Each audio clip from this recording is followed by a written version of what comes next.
Стресс нервтен бузулушу, тынчсыздануу безеткенин себепчилери болот. Май бездеринин функциясы күчөп, секреттин составы өзгөрүүсүнөн себория өнүгөт.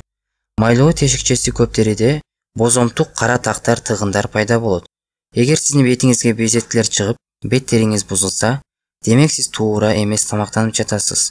Анткени организм тигил же бул азыктын жетишсиздигинен же ашыкчалыгынан кыйналат да анын баары бетке чыгат. Безеткинин пайда болуу себептери: биринчиси, гормоналдык өзгөрүү. Безетки жыныстык жактан жетилүү курагында көп чыгат. Бул гормондордун таасиринен. Бул маселе майлуу беттүү өспүрүмдөрдө көп кездешет. Экинчиси, тукум куучулук. Ген аркылуу берилген безетке жакындык да болот. Үчүнчүсү, тамак сиңирүүдөгү маселелер. Өнөкөт ичөтүү жана ичегилердеги тең салмаксыздык да көп учурда териде жаралган маселенин себепчиси болот. Төртүнчүсү, туура эмес тамактануу.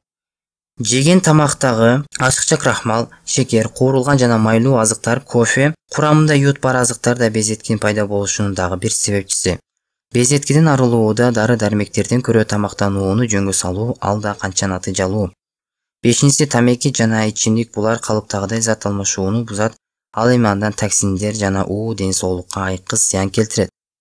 Тамеки менен ичимдиктин айына бир гана бетке безетки чыкпай, ар кандай тактар чыгып, тери өзүнүн жагымдуулугун, табигыйлыгын жоготот.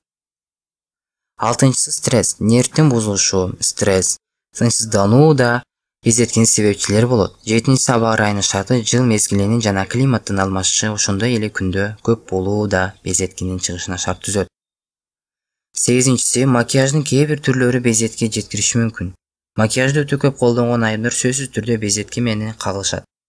Анткени алардын териси күн бою дем алуу мүмкүнчүлүгүнө ээ болбойт, а кечинде жакшы тазалабоо андан да көп безеттин чыгышына шарт түзөт.